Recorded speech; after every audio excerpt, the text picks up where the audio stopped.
Bienvenue sur la 16e question de la série. Ici, nous allons voir la division entre entiers. Donc, voyons la question. Int i1 égale 5, int i2 égale 2, int i3 égale i1 divisé par i2. Quelle est la valeur de i3?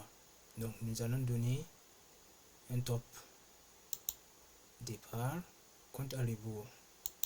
Donc, ce qu'il faut retenir, c'est que en Java, la division entre entiers retourne toujours un entier. Donc, la division entre entiers retourne toujours un entier. Donc, ce qui veut dire que 5 divisé par 2 ne va pas être 2,5. Ça va être tout simplement 2. Nous allons garder la partie entière et laisser la partie décimale. Donc ça c'est la réponse. Maintenant, pour vérifier notre réponse, nous pouvons aller sur Eclipse, créer un package, new package, nous allons le nommer entier 1.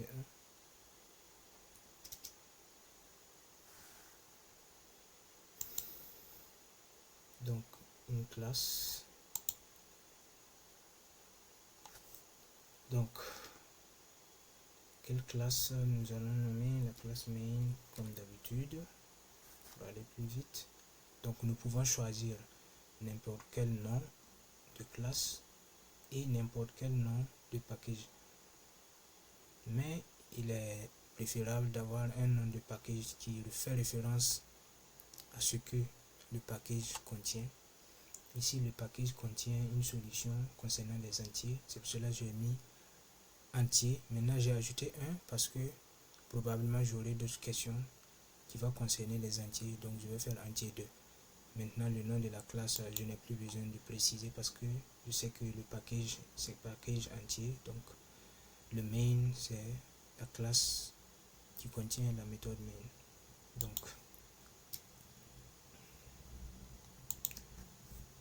pour aller direct, int i1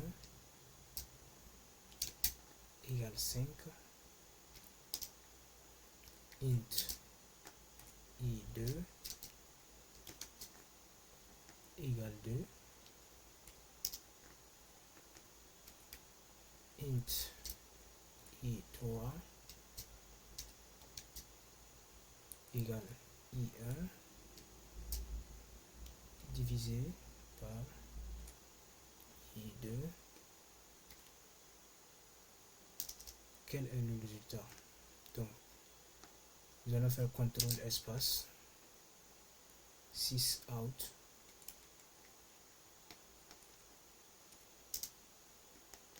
et nous affichons le contenu de i3. Donc vous allez voir que ça va être 2 au lieu de 2,50 parce que int i1 c'est un entier, i1 c'est un entier, i2 c'est un entier. Donc même si i3 était double, donc ça n'allait pas changer la valeur. Ça peut changer l'affichage mais pas la valeur. Donc ça va rester 2. Donc exécutons.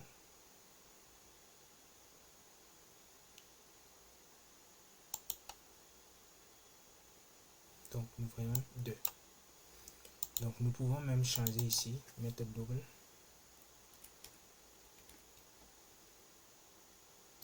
et exécuter. Ça ne va pas être 2,5, ça va rester 2. Tout simplement parce que en Java, la division entre entiers donne toujours un entier. Donc ça reste 2, c'est l'affichage qui est l'affichage décimal. Donc c'est l'écriture décimale, mais la valeur c'est la valeur 2. Donc nous avons la réponse à notre question qui est que la division entre entiers retourne toujours un entier. et voilà. Donc merci et rendez-vous sur la prochaine question.